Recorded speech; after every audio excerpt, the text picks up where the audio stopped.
मैंने आपको बताया ये जनवरी का करंट अफेयर्स है। आज की जो कक्षा है ये कंप्लीटली जनवरी की है और इस पीपीटी को मैं मेरे टेलीग्राम पे डाल दूंगा, आप उसको डाउनलोड कर लेना। और पीपीटी को भी, क्योंकि कुछ चीज़ें अच्छे से नहीं दिख रही होगी तो आप पीपीटी को अच्छे से आप है वो पढ़ पाओगे, तो मैं उसको मेरे टेलीग्राम, मेरे नाम से मेरा टेलीग्राम है, आपको पता होगा, आपके ज्वाइन होगा, वहाँ मैं अपलोड कर दूंगा और आप उसको अच्छे से एक प्रकार से देख सकते हैं, कोई दिक्कत वाली बात नहीं है। और क्लास को सुन लीजिए और पीपीटी को देख लेना, क्योंकि आपको इस चीज़ों से है वो फ़ायदा हो जाएगा। ठीक है,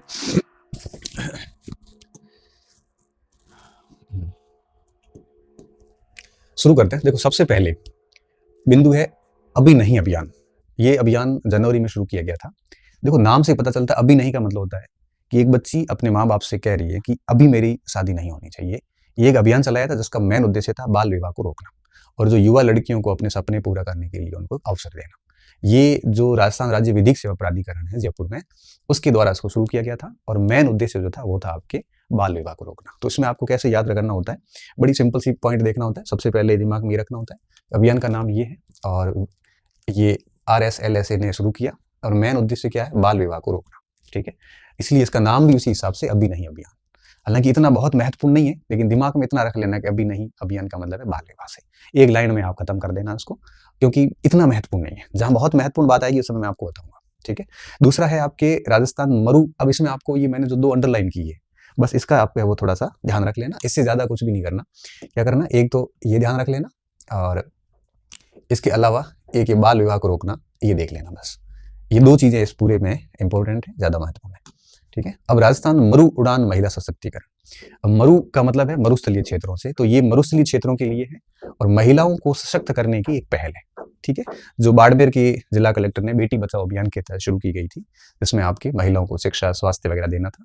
ये बहुत अधिक महत्वपूर्ण नहीं है। ठीक है, इसमें एक अभी नहीं अभियान का थोड़ा सा आप देख लेना।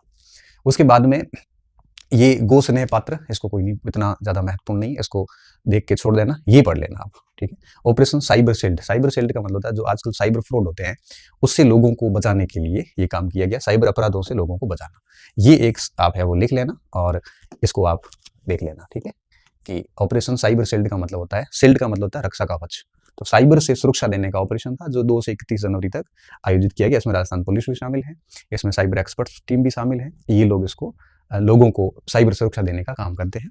तो ये पूरा अभियान है वो जनवरी में चला था। ठीक है, इसके बाद में नींव, लड़कियां भागें सबसे आगे। अब देखो, ये लड़कियां भागें सबसे आगे का मतलब क्या है, यहाँ पे लड़कियों का शारीरिक, मानसिक, सामाजिक विकास जो है वो सुनिश्चित करना है। ठीक है, इसमें लड़कियों को सबसे आगे रखने की एक थीम है और अब आप देख पा रहे होंगे ये काम है पूरा, और ये लाडो फाउंडेशन का काम है, हमारी लाडो फाउंडेशन का। इसके अंतर्गत क्या करेंगे, 6ठी, 7वीं, 8वीं कक्षा की जो बालिकाएं हैं, अब देखो स्कूली शिक्षा के जो पेपर है 2nd ग्रेड, 3rd ग्रेड, उनके लिए बड़ा महत्वपूर्ण है ये। अब 6ठी, 7वीं, 8वीं की बालिकाओं को 10 सप्ताह का विशेष प्रशिक्षण दिया जाएगा और इसका नाम है नींव, लड़कियां भागे सबसे आगे। ये लिख लेना एक बार आप। ठीक है, ये टीबी मुक्त ग्राम अभियान, ये अभी इतना काम का नहीं है और एक बार, ठीक है, ये फिर आप कहोगे सर काम का नहीं है, इसमें क्यों लिखा? लिखा इसलिए है कि अखबार की ये न्यूज़ बनी हुई है और सूजस में भी थी, तो हमने लिख लिया। बस एक बार पढ़ लेते हैं तो कई बार क्या होता है कि याद आ जाता है। जैसे अब जैसे ये पॉइंट आ गया, मान लो ये बिंदु आ गया, ऑपरेशन साइबर शील्ड, अभी मरु उड़ान, तो दिमाग में रहेगा ना कि मरु क्षेत्रों में बच्चियों के, उसके लिए थोड़ा ऑप्शन देखने के बाद कई बार चीजें रिकॉल हो जाती है, इसलिए हमने इसमें शामिल कर लिया। लेकिन बहुत इंपॉर्टेंट बातें जो आएगी उनको अपने को याद रखना है। आगे देखिए, ये बहुत इंपॉर्टेंट है। ये इंपॉर्टेंट क्यों है, इसके पीछे कारण है। कारण ये है कि यह है राजस्थान के शिक्षा में बढ़ते कदम। ठीक है, ये आपके शुरू किया गया था राजस्थान सरकार के द्वारा पहले, और इसका नाम ये था राजस्थान की शिक्षा में बढ़ते कदम। लर्निंग गैप को दूर करना था। लर्निंग गैप क्या होता है, जैसे मान लो कोई बच्चा 8वीं कक्षा में पढ़ रहा है और उसका लेवल 8वीं जैसा है नहीं, क्यों? क्योंकि कोविड काल में बच्चे स्कूल नहीं जा पाए थे, जिसकी वजह से उनकी एजुकेशन की जो लेवल है वो उस क्लास के अनुरूप नहीं है। तो उन बच्चों को उस क्लास के अनुरूप या क्लास की जो एक्सपेक्टेशंस होती है उसके अकॉर्डिंग शिक्षा देना और उसका गैप जो दूर करना होता है, जो ब्रिज होता है, उसको पूरा करने के लिए राजस्थान की शिक्षा में बढ़ते कदम अभियान जो है वो चलाया गया था, जो कक्षा 1 से लेकर 8 तक के विद्यार्थियों के लिए 11 जुलाई 2022 को शुरू किया गया था। अभी सरकार ने क्या किया, इसका नाम चेंज कर दिया है। ठीक है, अभी नाम इसका चेंज करके क्या किया है, मुख्यमंत्री शिक्षित राजस्थान अभियान। ये बहुत महत्वपूर्ण है और ये शिक्षा के नवाचारों में ये प्रश्न जो है बन सकता है और ये शिक्षा की योजनाओं में भी बन सकता है प्रश्न, इसलिए इसका आप थोड़ा सा विशेष तौर पे ध्यान रखना। ठीक है, हाँ, ये था राजस्थान के शिक्षा में बढ़ते कदम। अब इसका नाम बदल के मुख्यमंत्री शिक्षित राजस्थान अभियान कर दिया गया है, जिसका मेन कार्य क्या था, आपके स्कूली छात्रों को कोरोना काल में जो पढ़ाई की नुकसान हुई थी उनके लिए ये रेमेडियल कार्यक्रम चलाएगा और इस तरह से ये एक प्रकार से जो लर्निंग गैप था उसको खत्म करेगा। ये बहुत इंपॉर्टेंट है। उसके बाद में स्वच्छता हल्ला बोल अभियान, ये तो इतना इंपॉर्टेंट नहीं है, लेकिन इसके बाद में जो काम है आईफा ग्रीन चैलेंज अभियान, ये बहुत महत्वपूर्ण है, ये इंपॉर्टेंट है, इसको आपको बढ़िया तरीके से तैयार करना है। आपको बता दूं कि जयपुर के अंदर अभी मार्च में आईफा अवार्ड आयोजन किया गया था। ये 9 मार्च में हुआ था, अभी हुआ था ये, हालांकि ये जनवरी की घटना है तो जनवरी में हुआ नहीं था उस समय। अभी 8 और 9 मार्च 2025 को जयपुर में इसका आयोजन हुआ था। ठीक है, ये 25th international award for film industry के अवार्ड है ये आईफा के, तो 25th था। इससे पहले 24 बार आयोजन हो चुका है, ये 25वां आयोजन है, और ये 25वां जो आयोजन है ये जयपुर में आयोजित हुए। पहली बार ऐसा अवसर था जब आईफा का सम्मेलन कहाँ हुआ है, जयपुर के अंदर हुआ है। तो आपको इस बात का ध्यान रखना है कि जयपुर में 8 से 9 मार्च 2025 को इसका आयोजन किया गया। अब इसके अंदर क्या एक चीज चैलेंज थीम रखी गई थी, जिसमें ये था कि जितने भी लोग भाग लेंगे वो सभी अपने नाम का एक पेड़ पौधा लगाया जाएगा। बस इसमें आपको इतना ही ध्यान रखना है कि आईफा का संबंध किससे होता है। ये फिल्म पुरस्कार है, किस नंबर के हैं, 25th नंबर के हैं, और जयपुर में हुआ 8-9 मार्च 2025 को हुआ था, जिसमें जो भी लोग भाग लेंगे उनको उनके नाम पर एक पेड़ लगाया जाएगा। तो पर्यावरण संरक्षण को बढ़ावा देना इसका मुख्य उद्देश्य रहा। ठीक है, ये इंपॉर्टेंट पॉइंट है, इसको आपको बढ़िया लिख लेना है। जैसे ये भी इंपॉर्टेंट है, जो IIMP लिख रहा हूँ ये तो आपको बढ़िया याद रखने हैं। हाँ, बाबुल की बिटिया अभियान प्रतापगढ़, ये इतना महत्वपूर्ण नहीं है क्योंकि नाम से पता चल जाता है कि इसमें आपके एकल महिलाओं को प्रशासन द्वारा सहायता दी जाएगी। बट ध्यान ये रखना है कि ये शुरुआत कहाँ से हुई है, ये शुरुआत हो रही है प्रतापगढ़ से। ठीक है, तो प्रतापगढ़ से है तो थोड़ा सा इसका देख लेना कि प्रतापगढ़ में ये अभियान शुरू किया गया। कई बार ऐसे एक थीम आती है कि संकल्प प्रोजेक्ट, तो ये डूंगरपुर, तो ऐसे आ जाता है कि किस जिले से शुरू किया गया, तो डूंगरपुर से संकल्प प्रोजेक्ट शुरू किया गया, जिसमें शिशु मृत्यु दर में कमी लाना और सुरक्षित प्रसव जो है वो करवाना है। ये मेन 2 उद्देश्य हैं, तो इनका थोड़ा देख लेना, दोनों प्रोजेक्ट का शॉर्ट में नोट डाल देना। कर्म भूमि से मातृभूमि, देखो नाम से पता चल जाता है। कर्म भूमि का मतलब क्या हुआ कि जो व्यक्ति जिस जगह पे काम कर रहा है उसको हम कर्म भूमि कहते हैं, और मातृभूमि उस स्थान को कहते हैं जहां पे व्यक्ति जन्म लिया है। इस अभियान में क्या है कि जो लोग राजस्थान के हैं और बाहर चले गए हैं काम धंधे के लिए, उनको वापस राजस्थान की तरफ लाना और फिर उनको भामाशाह बनाना और उनके अनुदान से भूमिगत जल संरक्षण के कार्य करना, जिससे कि आपके सतही जल और ये जो सिस्टम है इसमें सुधार किया जा सके। तो इसका शुरुआत खड़दरा गांव डूंगरपुर से की गई है, और इसमें भामाशाह और प्रवासी राजस्थानियों की सहायता से ये काम है वो करना है। तो नाम से पता चल जाता है। अब देखो, इसको अगर आप बहुत बढ़िया से याद भी नहीं करते हैं ना, तब भी नाम से पता चल जाएगा कि कर्म भूमि से मातृभूमि की ओर का क्या मतलब है। ठीक है, ऑपरेशन फ्री स्काई का मतलब आकाश, फ्री का मतलब आजाद, मतलब इसके अंतर्गत ये जनवरी की घटनाएं हैं। तो आपको पता है जनवरी में मकर संक्रांति आने वाली होती है, लोग पतंग उड़ाते हैं। पतंग जब उड़ाते हैं तो उसमें जो धागा होता है नायलॉन का होता है, जिससे कई बार पक्षी मरते हैं, कई बार मानवीय क्षति भी हो जाती है ना। तो इस प्रकार से पतंगों की डोर से घायल पक्षियों को बचाने के लिए ऑपरेशन फ्री स्काई चलाया गया था। तो ये तो ठीक है, बस दिमाग में रख लेना, ये थोड़ा देख लेना। ठीक है, सुपोषित माँ अभियान। सुपोषित का मतलब होता है जन्म देते समय जो माताएं हैं उनके अंदर न्यूट्रिशन की पूर्ति करना। ठीक है, सुपोषित होना चाहिए, कुपोषित मल न्यूट्रिट नहीं होना चाहिए। इसकी शुरुआत जो है वो आपके 1 मार्च 2020 में कर ली गई थी। इसका तीसरा चरण अभी जनवरी में कोटा से शुरू किया गया। ठीक है, और इसके तहत क्या है, आपके 125 किलोग्राम पोस्ट किट दिया जाता है, जिसमें आटा, घी वगैरह। ये कोई बहुत बढ़िया इतना इंपॉर्टेंट नहीं है। ठीक है, और इतना उल्लास पहल भी इतनी महत्वपूर्ण नहीं है। ठीक है, थोड़ा सा देख लेना, एक बार पढ़ लेना आप इसको, उल्लास पहल को। ठीक है, इसमें 2 चीजें महत्वपूर्ण है। लाडेसर अभियान, ठीक है, लाडेसर अभियान 14 जनवरी 2025 को शुरू किया। लाडेसर जनरली हम बच्चों को कहते हैं। ठीक है, तो बच्चों को जो कुपोषित और अति कुपोषित बच्चे हैं उनकी स्थिति में सुधार लाने के लिए जयपुर में लाडेसर अभियान शुरू किया। अभी ये प्रश्न RBS राजस्थान ये बोर्ड ने अभी किसी न किसी परीक्षा में पूछा था, मुझे याद नहीं आ रहा कौन सी परीक्षा में था। ऑपरेशन सरदवा भारत पाकिस्तान सीमा पे होता है, आपको पता है, और ये BSF के द्वारा चलाया गया। ठीक है, तो देख लेना, ऊपर वाला इतना इंपॉर्टेंट नहीं है। ये कुछ चर्चित व्यक्तित्व है जो अखबारों में बने रहे हैं। ठीक है, हालांकि मैं आपके स्पोर्ट्स और स्किम्स की क्लास अलग लूंगा, लेकिन फिर भी अखबारों में जो जो लोग बने हैं उनके नाम पढ़ लेते हैं, ज़्यादा इंपॉर्टेंट इतने हैं नहीं। जैसे आजकल क्या खेल खिलाड़ियों में और आजकल ऐसे नाम परीक्षाओं में आते हैं जो बहुत ज़्यादा लाइमलाइट में होती नहीं है। ठीक है, जैसे हर्ष चौधरी, अब इसने नेशनल बॉक्सिंग चैंपियनशिप में कांस्य पदक जीता है। ठीक है, किसमें, बॉक्सिंग में। दीपक जांगिड़, ये आपके जैसलमेर लोंगेवाला के यहाँ पे अब 50 किलोमीटर की रेस होती है, वो रेस है वो इसने 6.5 घंटे में पूरी करी। काफ़ी कठिन रेस होती है ये, बॉर्डर के साइड में, रेतीले क्षेत्र में। दिवांश सिंह जो है तीरंदाजी से संबंधित है, ठीक है। और राजीव दत्ता कुश्ती संघ के अध्यक्ष मनोनीत किए गए हैं।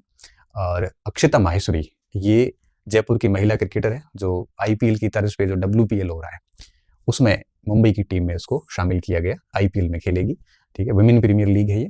सिद्धार्थ चौधरी जिसने गोला फेंक इवेंट में गोल्ड मेडल जीता नेशनल एथलेटिक्स में। ये खिलाड़ियों के नाम अभी तो आपको नॉर्मल लग रहे हैं, परीक्षा में आजकल ऐसे खिलाड़ी पूछते हैं, तो स्पष्ट रूप से बता देता हूँ। इन सभी खिलाड़ियों को 2-3 बार 4 बार पढ़ोगे तभी चीजें याद होगी, ठीक है। इनमें विक्रम सिंह ताड़ात्रा, जिनको घुमंतु ब्रांड एम्बेसडर, जो राजस्थान सरकार क्या कर रही है, जितने भी ऐसे परिवार जो घुमंतु है या अर्ध घुमंतु है, विमुक्त जातियां हैं, इनकी लिस्टेड है पूरी की पूरी, इनके लिए आवासीय भूखंड आवंटित करने के लिए अभियान चलाया गया था, उसमें ब्रांड एम्बेसडर बनाया गया। ताड़ात्रा बाड़मेर में है। डॉक्टर रामनिवास, जिनको प्रतिष्ठित प्रवासी भारतीय सम्मान 2025 दिया गया, ठीक है। और ये वो व्यक्ति है जिन्होंने म्यांमार में भी भिक्षुओं को संस्कृत पढ़ा रहे हैं। चंद्रशेखर संगेरिया, ये वास्तुकार है, चित्तौड़ से संबंधित है, और इन्होंने गणेश मंदिर की डिजाइन तैयार करी और अखबार में इनका काफी बार नाम है, वो आ चुका है। महेंद्र सिंह झुंझुनू से हैं, और इन्होंने पठाना गांव के वायुसेना में स्क्वाड्रन लीडर महेंद्र सिंह ने गणतंत्र दिवस 2025 में वायुसेना की परेड कमांडर की जिम्मेदारी। तो ये अखबारी खबरें हैं। तो कई बार क्या होता है कि जब परीक्षक प्रश्न पेपर बनाते हैं तो वो लोग जो है वो अखबारों पे उनकी दृष्टि हमेशा रहती है, ठीक है। तो ऐसे नाम हैं, तो अगर इनको 1-2 बार पढ़ लिया जाता है तो मोटा मोटा याद हो जाता है, फिर ऑप्शन देख के आंसर निकल जाता है, ठीक है। ड्रोन दीदी, अब देखो ड्रोन दीदी को आगे अपन और पढ़ेंगे। सूजस में ये खबर बनी थी, इसमें रितु मीणा ने क्या किया था, ड्रोन की सहायता से, है ना, ड्रोन की सहायता से इन्होंने आपके ये नैनो DAP और यूरिया का छिड़काव किया था। और इस उपलक्ष्य में इनको 76th जो आपके गणतंत्र दिवस हुआ उनमें इनको आमंत्रित किया गया था। ये मूल रूप से बारा के मांगरोल की निवासी है, ठीक है। तो इनका ये ध्यान रखना है, ड्रोन दीदी के नाम से रितु मीणा चर्चित हुई थी और इनके बारे में भी काफी कुछ अखबारों में खबरें बनी थी, ठीक है। परीक्षा के टाइम हमारे साथ क्या दिक्कत आती है, हमारे साथ ये दिक्कत आती है कि हमें खबरें नहीं मिल रही होती है और फिर हम एक विशेषांक लाते हैं और विशेषांक पूरा पढ़ते हैं। अब आप विशेषांक को कितना भी पढ़ो फिर वो बोरिंग होता है, फिर समझ में नहीं आता है कि अब इसमें पढ़े क्या छोड़े क्या। अब आप सोचो कि अगर एक व्यक्ति बीमार हो जाता है तो एक टैबलेट 6 दिन खाने से ठीक होगा या 6 टैबलेट 1 दिन खाने से ठीक होगा। ये सेम बात जिम पे लागू होती है, यही बात खाने पे लागू होती है, यही बात ट्रीटमेंट पे होती है, यही बात पढ़ाई में होती है। अगर आप सोच रहे हो कि एक सप्ताह लास्ट में एक विशेषांक ला के पढ़ लूंगा, तो वो वही बात है कि आप एक साथ 30 दिन की जिम कर लो 30 घंटे, या आप डेली अगर आधा पौना घंटे का करंट को देते हैं। लास्ट टाइम ऐसी स्थिति आती है कि विशेषांक भी लाओगे ना तो भी वो फटाफट निकलेगा, क्योंकि सारी खबरें आपकी पढ़ी हुई होगी। विशेषांक में बहुत गिलेटिन करते हैं, कुछ चीजें शामिल करते हैं, काफी चीजें वहां से हटा देते हैं। फिर हम कुछ चीजें पढ़ते हैं, फिर याद होती नहीं है। अच्छा, दबाव और होता है कि 5 दिन बाद परीक्षा है, फटाफट पढ़नी है उसको, फिर वो 10-15 सवाल आते हैं करंट अफेयर के, बहुत दिक्कत होती है। इससे अच्छा इसको अभी से शुरू किया जाए। मोबाइल पासपोर्ट सेवा वैन, ये इतना महत्वपूर्ण नहीं है लेकिन ये महत्वपूर्ण है। मलावी अफ्रीका का एक देश है जहां पर जयपुर फूड निर्माण शुरू किया गया, ठीक है। भारत सरकार ने शुरू किया है, इसका उद्देश्य दिव्यांगजनों को पुनर्वास। जयपुर फूट आपको पता है, जो विकलांग दिव्यांग लोग हैं उनके पैर और उनका है वो बनाते हैं, कृत्रिम पैर बनाते हैं। तो इसका मलावी में अफ्रीका के एक देश में केंद्र बनाया गया है, ठीक है। अब ऐसे प्रश्न कैसे आता है कि जयपुर फूड का केंद्र कौन से अफ्रीकन देश में बनाया गया। अभी तो प्रश्न कुछ लग नहीं रहा, यही प्रश्न परीक्षा में बनेगा तो हमें बहुत लगेगा कि यार कितना महत्वपूर्ण सवाल है, क्योंकि अपनी ह्यूमन साइकोलॉजी होती है, जब हम परीक्षा में कोई सवाल देखते हैं तभी हमें वो ज्यादा इंपॉर्टेंट नजर आने लगता है। यूथ पाठशाला ऐप, ठीक है, ये मदन दिलावर ने 15 जनवरी को इसका लोकार्पण किया था। इसमें क्या है, संस्कृत जो है वो भाषा को वापस पुनरुत्थान के लिए संस्कृत भाषा के अंदर आपके जितने भी पाठ्यक्रम है या प्रतियोगी परीक्षाओं की तैयारी इसमें निःशुल्क रूप से करवाई जाएगी। तो यूथ पाठशाला ऐप में संस्कृत भाषा पे जोर दिया गया है, ठीक है। राज्य स्तरीय युवा सम्मेलन कब हुआ, 8 से 12 जनवरी को हुआ, जयपुर में हुआ है। कहाँ पे हुआ है, जयपुर में हुआ। और इसमें कई सारी प्रतियोगिताएं भी, प्रथम स्थान वालों को 50,000 रुपए और द्वितीय स्थान वालों को 25,000 रुपए दिए गए। तो यूथ कार्यक्रम में यूआई भाग लेते हैं, तो ये थोड़ा देख लेना आप। सोशल मीडिया इन्फ्लुएंसर पॉलिसी, इसका प्रश्न नहीं बनेगा इतना, लेकिन सिर्फ जानकारी के लिए। इसमें जो भी सोशल मीडिया के इन्फ्लुएंसर है राजस्थान में, उनको 3 कैटेगरी में बांट दिया गया है। कैटेगरी ए में 1 लाख से अधिक सब्सक्राइबर वाले लोग हैं, ठीक है। श्रेणी बी में 7,000 से लेकर 1,000 के बीच में आते हैं। फिर इनको है वो सरकार की योजनाओं का जितना प्रसार करेंगे, 2 कैटेगरी में, ए और बी कैटेगरी। तो उनको 25,000 रुपए ए श्रेणी वालों को प्रति महीने देंगे, 15,000 रुपए बी श्रेणी वालों को प्रति महीना देंगे। तो आपके पास अगर आप सोशल मीडिया इन्फ्लुएंसर है, सोशल मीडिया में आपका अकाउंट वगैरह है और आपके ठीक ठाक फॉलोवर्स है, तो आपको डेली 1 आधी पोस्ट करनी पड़ती है, 1-2 पोस्ट करनी पड़ती है और आपको यूं कहिए कि पैसे मिलते हैं। आप इनमें उलझना मत, कि आप इसको रोजगार का माध्यम मत देखना। गवर्नमेंट आपका ज्यादा यूज लेगी और ये फिर आप यही करते रहोगे, फिर पढ़ाई वढ़ाई नहीं हो पाएगी। ठीक है, लीला बोरडिया का पूछ सकते हैं, ये ब्लू पोटरी के लिए इनको लाइफ टाइम अचीवमेंट अवार्ड जो है वो दिया गया है। ठीक है, आगे बढ़ते हैं। कुछ विविध घटनाक्रम है। Bharat youth leader dialogue 2025। ठीक है, भारत मंडप नई दिल्ली में इसका आयोजन हुआ और इसमें जयपुर के सम्यक जैन और लोचन गुरबखियाणी, राजस्थान सरकार ने इनको नॉमिनेट किया गया था, इन्होंने भाग लिया था। और इसमें था क्या, यूथ लीडर डायलॉग में आपको पता है कि भारत के प्रधानमंत्री ने कई बार एक सपना जाहिर किया है कि 2047 तक भारत को विकसित बनाना है। कैसे बनाना है, इस हेतु युवाओं के आइडियाज लेने हैं और इसके उद्देश्य के चलते ये आयोजन किया गया। राजस्थान की तरफ से आपके टोटल 39 लोग क्विज प्रतियोगिता में वगैरह में थे, राजस्थान से 2 लोगों को सरकार ने भेजा था। ठीक है, और ये नवीन विचार प्रस्तुत करने के लिए आयोजन करवाए जा रहे हैं। वर्ल्ड हेल्थ समिट, भारत मेजबान है और राजस्थान के निम्स यूनिवर्सिटी के बलवीर सिंह तोमर को इसका अध्यक्ष बनाया गया। ऐसा पहला अवसर है जब राजस्थान का कोई व्यक्ति विश्व स्वास्थ्य सम्मेलन की अध्यक्षता करेगा। ठीक है, क्षितिजा 2025, ये अखिल भारतवर्षीय माहेश्वरी महिलाओं का है, ज्यादा कुछ इंपॉर्टेंट है नहीं। ठीक है, ये कुछ 2-3 घटनाएं और महत्वपूर्ण आएगी। ये विविध घटनाक्रम है जो बिल्कुल सूझे से लिया गया है। अब देखिए, इसमें ये ऊपर वाली न्यूज तो ठीक है, नीचे वाला थोड़ा मैटर ठीक है। ये एप्लीकेशन इंपॉर्टेंट है। ठीक है, ये बहुत इंपॉर्टेंट है। इसमें नेवा नामक एप्लीकेशन बनाया है और ये एप्लीकेशन जो है इस नाम से है और इस एप्लीकेशन पर विधानसभा प्रत्येक सदस्य इस ऐप के द्वारा सदन से जुड़ी सभी जानकारी आईपैड पर भी देख सकते हैं। नेवा क्या है, नेवा एक एप्लीकेशन है जो आपके जिसके ऊपर विधानसभा की सारी चीजें जानकारी है वो देखी जा सकती है।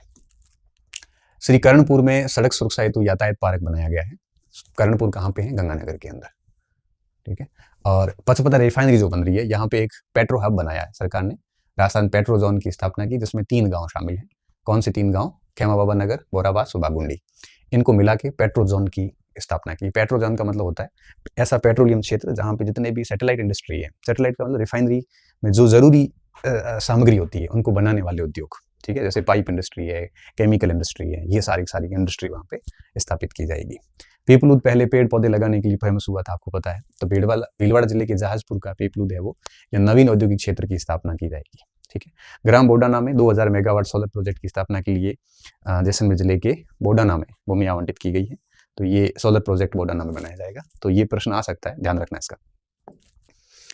जोधपुर के तबुकड़ा में बालिका सैनिक स्कूल बनेगा, ये बहुत बड़ी बात है राजस्थान के लिए।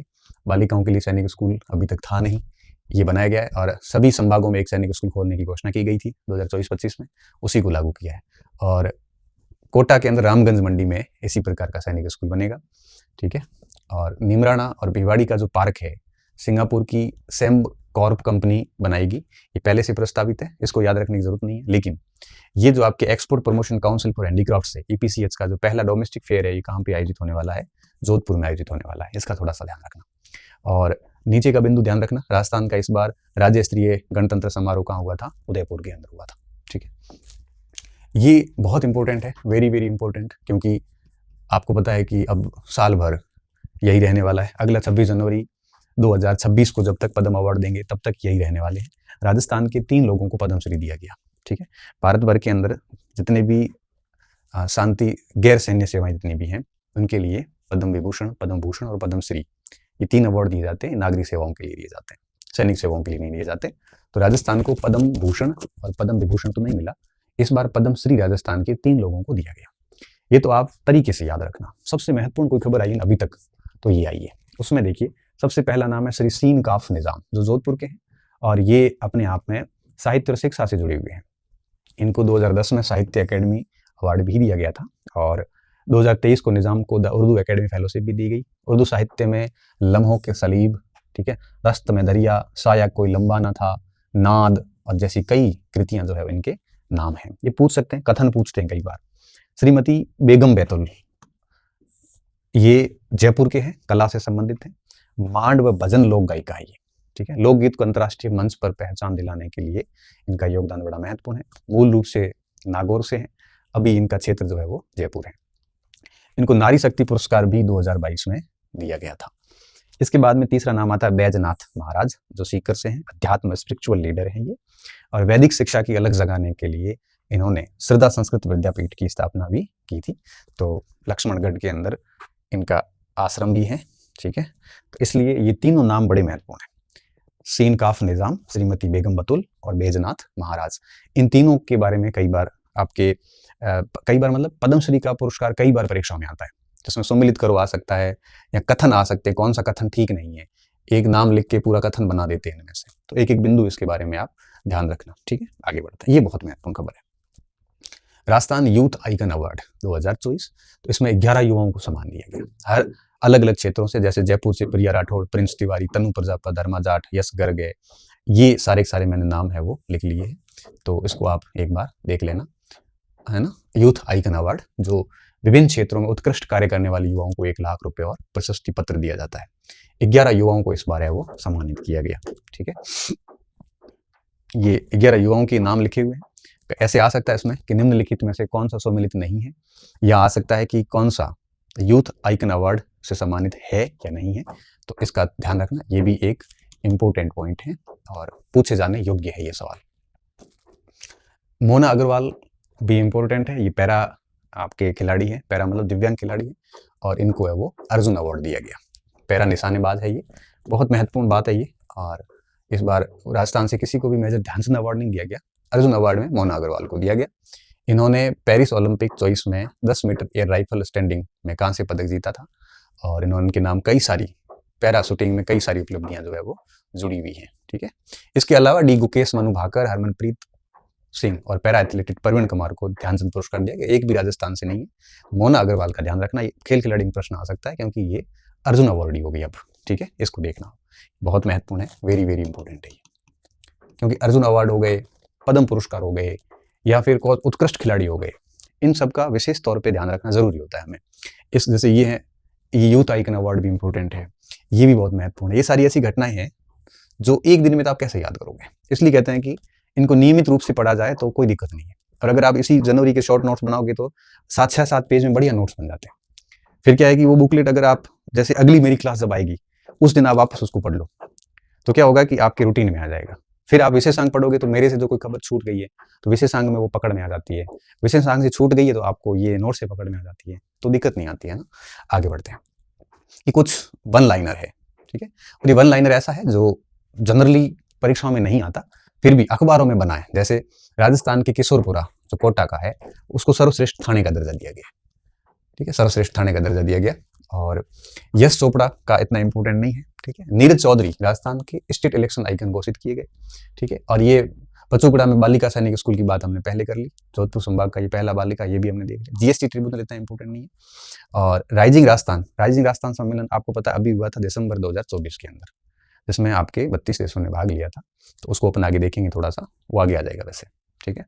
और राजस्थान की पहली फ्लाइंग एकेडमी जो है आपके किशनगढ़ अजमेर में खोली गई, तो ये 3 घटनाएं इसमें महत्वपूर्ण है, ठीक है। रूफटॉप सोलर उत्पादन में राजस्थान का देश में तीसरा स्थान। रूफटॉप का मतलब छतों के ऊपर लगाने वाला। बिजवाड़िया गांव जोधपुर कृषि विश्वविद्यालय ने जोधपुर के इस गांव को स्मार्ट विलेज बनाने की घोषणा की है, ज्यादा ध्यान नहीं रखना है इस पर। और ये बात तो कॉमन आ गई वापस, ठीक है। एनटीए की तर्ज पर एसटीए का गठन किया जाएगा, ये ठीक है, जानकारी के लिए बढ़िया है, परीक्षा के काम का नहीं है। 41 जिलों और 7 संभागों के पुनर्गठन के बाद गृह विभाग ने सीकर, पाली और बांसवाड़ा पुलिस रेंज को समाप्त कर दिया। अब प्रदेश में 7 रेंज और 2 कमिश्नरेट वापस पहले की तरह ही मौजूद रहेंगे।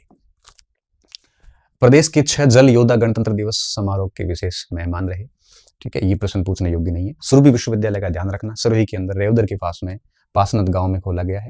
इसमें धार्मिक विश्वविद्यालय है, ये पतमेड़ा वाले लोग इसका संचालन करेंगे, ठीक है। आगे देखो, ये तो कुछ नहीं है इसमें। अब कुछ ऐसी घटनाएं जो राजस्थान के विभिन्न सूजस के अंकों में कुछ चीजें अलग से शामिल की गई हैं, तो ये राजस्थान सूजस से हम कुछ बातें लेंगे। और आप क्या करोगे, इस पीपीटी को सूजस वाले पेज को स्पेशली एक बार जूम करके अच्छे से पढ़ना, इसमें ज़्यादा शायद ना दिखें, लेकिन आप देखना जरूर। ये घटनाएं वो ली गई है जो सच में राज्य स्तर पे काम की है। और आपको पता है कि राजस्थान का करंट अफेयर्स जो है, जो भी परीक्षा में पूछा जा रहा है, जनरली आपके सूजस को विशेष तवज्जो दी जा रही है, ठीक है। मरुद्रा बनेगी सुजलाम सुफलाम, ये किसकी बात की जा रही है? ये राम जल सेतु लिंक परियोजना, जिसको पार्वती काली सिंध परियोजना, जो मैं इसको है ना एक आपके हाईलाइट करते हुए चलूंगा। हाँ, तो नरेंद्र मोदी ने कहा कि राजस्थान में बन रहा आधुनिक इंफ्रास्ट्रक्चर वर्तमान और भावी पीढ़ी के लिए विकसित राजस्थान के संकल्प पूरा करेगा। अब राम जल सेतु लिंक परियोजना कहते थे पहले, जिसका संशोधित नाम दिया गया पार्वती काली सिंध चंबल परियोजना, तीनों को मिलाना था राजस्थान को। इसको है वो सुजलाम सुफलाम बनाने की परियोजना है, ठीक है। तो इस परियोजना को इन्होंने सुजलाम सुफलाम नाम दिया है, ठीक है। आगे इसमें कुछ भी नहीं है, ये बात इस पूरे में इंपॉर्टेंट थी, ठीक है। एक घटना ये देख लेना कि राजस्थान के अंदर 3 करोड़ बहनें बनेगी लखपति दीदी। लखपति दीदी जो है ये सेल्फ हाफ ग्रुप जितने भी हैं, ठीक है, self help group, sorry SHG जिसे हम कहते हैं, खुद की हेल्प करके जैसे ग्रुप बनते हैं और सब उसमें एक दूसरे को कंट्रीब्यूट करके और विकास का काम करते हैं।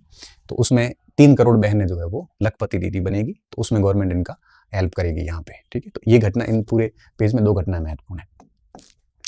सूजस पत्रिका जनवरी 2024 में कुछ बिंदु और आए थे, जैसे सेल्फ हेल्प ग्रुप के जरिए नमो ड्रोन दीदी योजना। अब ये ड्रोन दीदी योजना मैंने आपको पहले बता दी थी कि ड्रोन दीदी का प्रश्न जो है वो आगे भी पूछा जाएगा। ये ड्रोन दीदी का सूजस में ही आया था पहली बार, ठीक है। हर परिवार हर किसान बनेगा ऊर्जादाता, ये कुसुम योजना की बात चल रही है। ये PM कुसुम योजना के तहत खेतों के अंदर गवर्नमेंट की सहायता से सोलर पावर प्लांट लगाए जाएंगे। तो PM कुसुम योजना का भी आप थोड़ा सा देख लेना, ठीक है। ये सबसे कनेक्टेड राज्यों में होगा राजस्थान, इसमें कुछ विशेष बात नहीं है, इसमें केवल कनेक्टिविटी की बात की गई है। और इसके अलावा ये वापस वही 3 करोड़ लोगों वाली बात है, इसमें अलग से कुछ नहीं है। राम जल सेतु लिंक परियोजना, ये सेम वापस परियोजना है, और जो पार्वती काली सिंध और चंबल नदी की जो मैंने आगे पीछे बात की थी वो सेम बात है। और इसके संबंध में ये बिंदु है जिसमें ये योजना 17 जिलों की 3.25 करोड़ की आबादी को शुद्ध पेयजल उपलब्ध करवाएगी। 25 लाख किसानों की आय को बढ़ाने हेतु लगभग 4 लाख हेक्टेयर भूमि को सिंचित करेगी। राज्य के चहुमुखी विकास हेतु जल उपलब्ध होगा, और इसमें बनास, मोरेल, बाणगंगा, रूपारेल, पार्वती, गंभीरी, साबी जैसी नदियों को पुनर्जीवित किया जाएगा इसमें। तो ये बड़ी महत्वपूर्ण परियोजना है, इसमें राजस्थान और मध्य प्रदेश दोनों जो है वो आपके शामिल हैं। तो इसको आप बढ़िया तरीके से योजना को लिख लेना, शॉर्ट में एक नोट्स बना देना इसका, ठीक है। रन फॉर विकसित राजस्थान, तो जो राजस्थान सरकार का पहला वर्ष पूरा हुआ इस बार, तो उस समय रन फॉर विकसित राजस्थान की इन्होंने दौड़ की थी ये, ठीक है। और इसमें 12 दिसंबर को आयोजन किया गया, और राज्य की प्रगति में युवाओं की भागीदारी सुनिश्चित करने की इसमें बात की गई थी, ठीक है। तो ये थोड़ा सा पढ़ लेना एक बार, बाकी ये नोट करके बढ़िया से लिख लेना राम जल सेतु का, क्योंकि पिछली 3 खबरें इसके ऊपर आई है। युवा सपने देखे हम पूरे करेंगे, इसमें विशेष कुछ नहीं था। वेस्ट टू वंडर, ये इंपॉर्टेंट पॉइंट है, इसमें जयपुर ग्रेटर नगर निगम जो है उसकी ये पहल है, जिसमें आपके वेस्ट का मतलब होता है कचरा, और कचरे से आपके अच्छी चीजें बनाई जाएगी। तो जयपुर द्वारा मानसरोवर के डी पार्क में ये पार्क बनाया गया है, ठीक है। इस पार्क में अन्य उपयोगी वस्तुओं से विभिन्न प्रकार की कलाकृतियां, इस प्रकार की कलाकृतियां बनाई जाएगी। तो ये वेस्ट टू वंडर पार्क कब और कहाँ स्थापित किया गया, इसका थोड़ा सा आप लिख लेना है ना, कि ये जयपुर के अंदर किया गया मानसरोवर में, और ये ग्रेटर नगर निगम की एक शानदार पहल है। और आप देख पा रहे होंगे ये जितना भी, ये जैसे टायर, खराब टायर है, इस टायर से इस प्रकार का एक है वो रूप बना दिया, तो उसका वेस्ट का यूज भी हो गया, और एक आश्चर्यजनक आकृतियां भी निर्मित हो गई। तो बनाइए, पार्क में कुल 12 आर्टिकल्स हैं, जिसमें कबाड़ के उपयोग से बनाई गई बाइक, बैठने की व्यवस्था के लिए प्लास्टिक की बनी हुई टायर, चेयर, ये सारी चीजें जो है वो की गई है। बड़ा अच्छा इनिशिएटिव है, हर सिटी में इस इनिशिएटिव को लागू किया जा सकता है। ठीक है, खुशहाल समृद्ध किसान तभी राजस्थान विकसित राजस्थान, वापस वही राम जल सेतु की बात आई है, और आप राम जल सेतु का वैसे भी लिखोगे तो ठीक है, उसमें काम आ जाएगा ये, ठीक है। बाकी किसान निधि का प्रश्न अब नहीं आने वाला। किसान सम्मेलन कहाँ पे हुआ, इसका थोड़ा सा देख लेना आप। ये 13 दिसंबर 2024 को हुआ है, कायड़ में हुआ, अजमेर के अंदर किसान सम्मेलन हुआ है, और इसमें 70 लाख से अधिक किसानों को मुख्यमंत्री किसान सम्मान निधि की राशि है वो सीधे तौर पे हस्तांतरित की गई, ठीक है। और इसमें 3,25,000 पशुपालकों को भी मुख्यमंत्री ने 200 करोड़ रुपए की सहायता राशि दी है। तो ये दोनों बातें आपको ध्यान रखा। साथ में उन्होंने क्या कहा है, साथ में ये कहा है कि हम जो है ये आपके 2027 तक किसानों को दिन में बिजली देने का लक्ष्य तय किया है, ठीक है, 24 घंटे बिजली देने का। तो ये 2-4 बातें हैं, तो आप थोड़ा सा देख लेना, ठीक है। इतनी बातें इसमें लिख लेना नोट डाल के कि किसान सम्मेलन कहाँ पे हुआ, कब हुआ, और उसमें ये 3-4 बातें जो है वो हुई थी।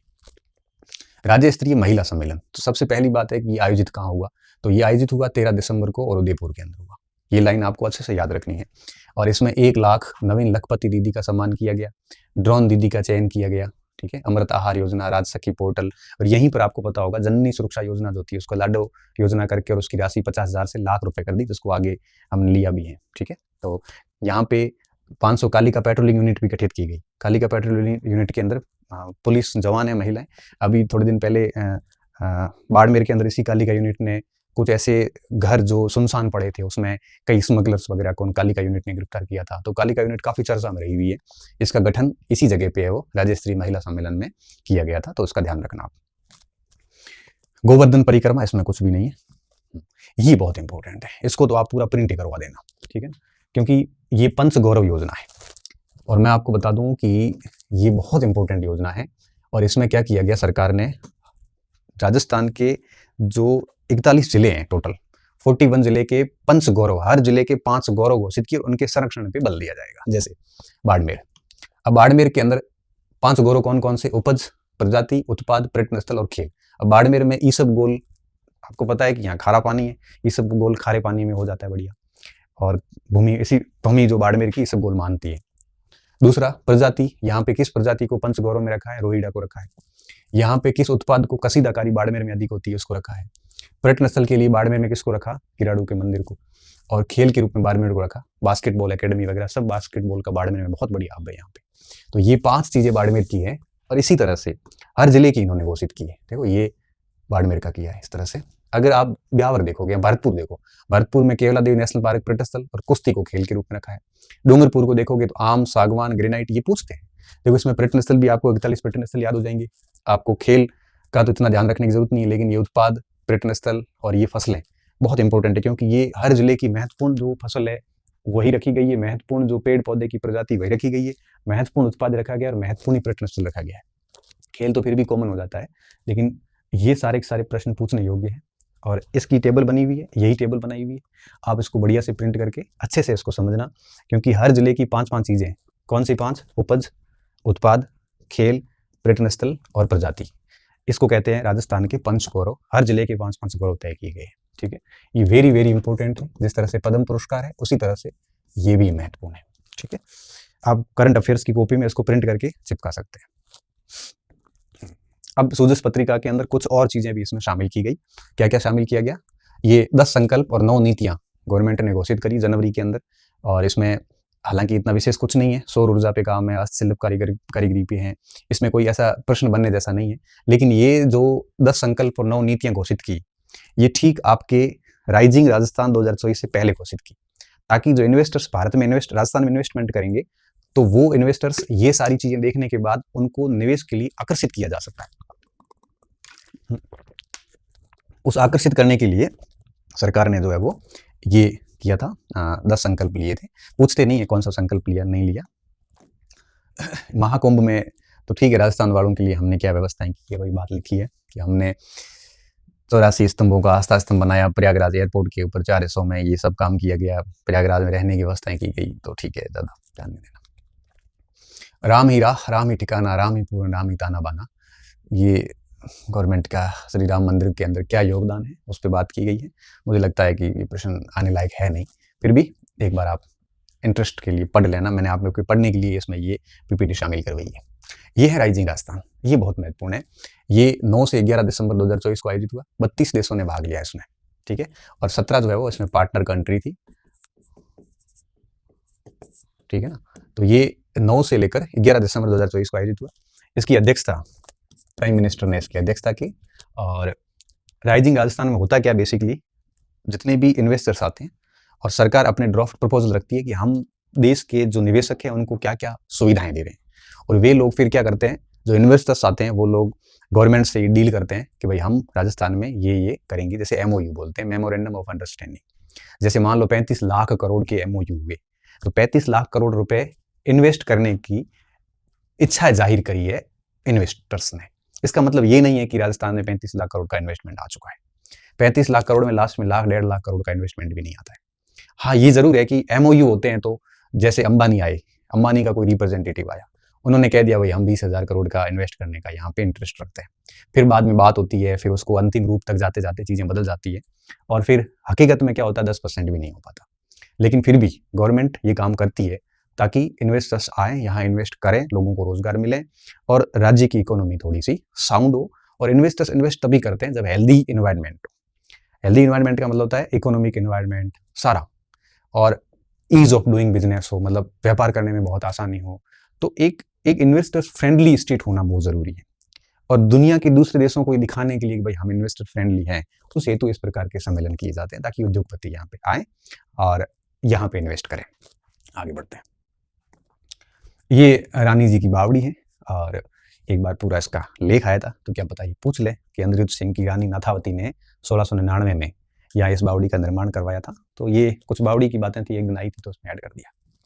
ठीक है, ये बहुत इंपॉर्टेंट योजना है। मैंने कहा ना, जो पहले जननी सुरक्षा योजना थी जिसमें 50,000 रुपये बच्ची को मिलते थे, अब उसकी राशि बढ़ के कितनी हो गई है, 1,00,000 रुपए।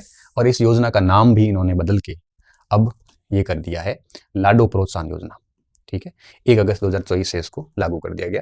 तो काफ़ी चीज़ें इसमें चेंज कर दी। भुगतान की राशि जो है वो आपके 7 किस्तों के माध्यम से ऑनलाइन की जाएगी। जन्म होने पे 2500 रुपये, 1 वर्ष की आयु पूरी होने पे 2500 रुपये, फिर एडमिशन लेने पे 4,000, राज्य सरकार से मान्यता प्राप्त निजी विद्यालय में भी हो सकता है।